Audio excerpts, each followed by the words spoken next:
اگر مسلمان ملاوٹ کرے گا، مسلمان جھوٹ بولے گا، مسلمان سود کھائے گا، اور یہ سمجھ لے ہم حرام کی کمائی سے دین کا کام کریں گے، حرام کی کمائی سے مسجد بنوا دیں گے، حرام کی کمائی سے امام صاحب کو لفافہ دے دیں گے، حرام کی کمائی سے جلسے کروا دیں گے، میری قوم کے بزرگوں، حرام کمائی سے دین کا کام کرنا یہ ایسا ہی ہے جیسے گندے بدبودار نالی گٹر کے پانی میں نہا کر نماز کی نیت باندھنا۔ نماز ہوگی؟ جس طرح گندے نالی میں ڈبکی لگانے والا پاک نہیں ہو سکتا، اسی طرح حرام کمائی کو کما کر دین کے کام کرنے والے کے منہ پر دین کے کام پھینک دیے جاتے ہیں۔ میرے بزرگوں، آپ تہیہ کریں کہ اپنی نسلوں کو حلال کھلائیں گے انشاءاللہ۔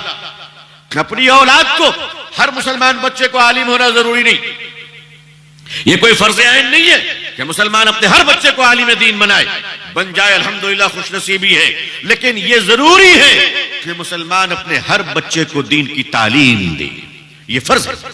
اتنا تو پڑھا دے، ڈاکٹر صاحب، انجینئر صاحب، پروفیسر صاحب، بیرسٹر صاحب، منسٹر صاحب، اللہ آپ سب کو خوش رکھے، صرف اتنا کیجئے کہ اپنے بچے کو اتنا پڑھا دیجئے کہ باپ کے جنازے کی نماز اولاد خود پڑھا سکے، بس اتنا آپ کیجئے، اور زیادہ کچھ نہیں۔ ڈاکٹر صاحب کا بچہ کھڑا ہو کر کہے کہ اپنے باپ کے جنازے کی نماز میں پڑھاؤں گا، یہ اس کا ادھیکار ہے،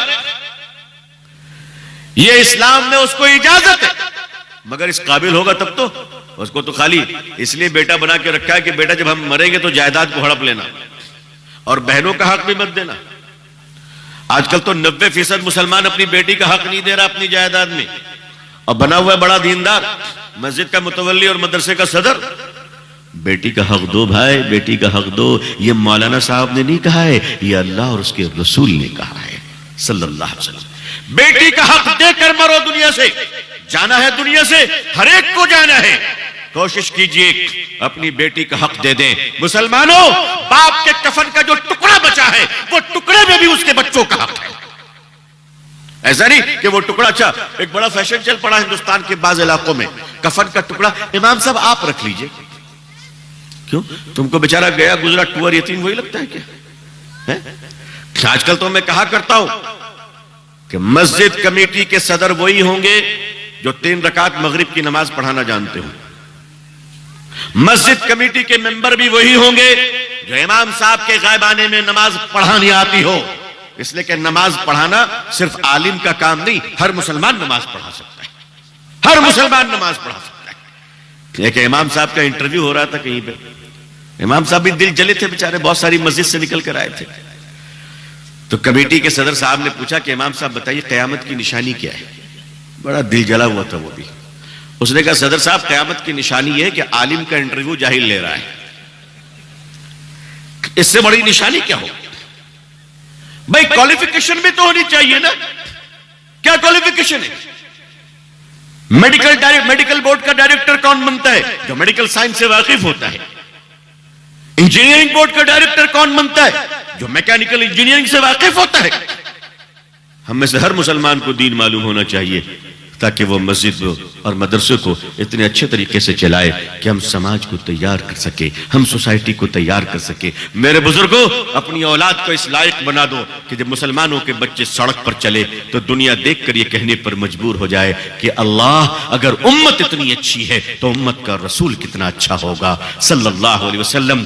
دعا فرمائیے کہ اللہ تعالیٰ پوری دنیا میں ہم سب کو اسلام کی عزت دیکھنا نصیب فرمائے۔ اللہ اقوام عالم اور اہل ہندوستان کے دلوں میں اسلام کے لیے اور مسلمانوں کے لیے جذبہ محبت و احترام پیدا فرمائے۔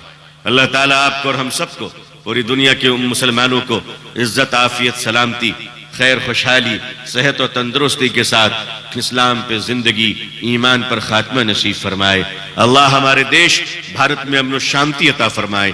یہاں رہنے والے مسلمان بھائی، ہندو بھائی، جس ذات اور برادری کے بھی ہو، مانوتا اور انسانیت کی بنیاد پر آپس میں محبت عطا فرمائے۔ اللہ تعالیٰ خوش رکھے سبوں کو، اپنی دعاؤں میں ہمیں یاد رکھیے گا۔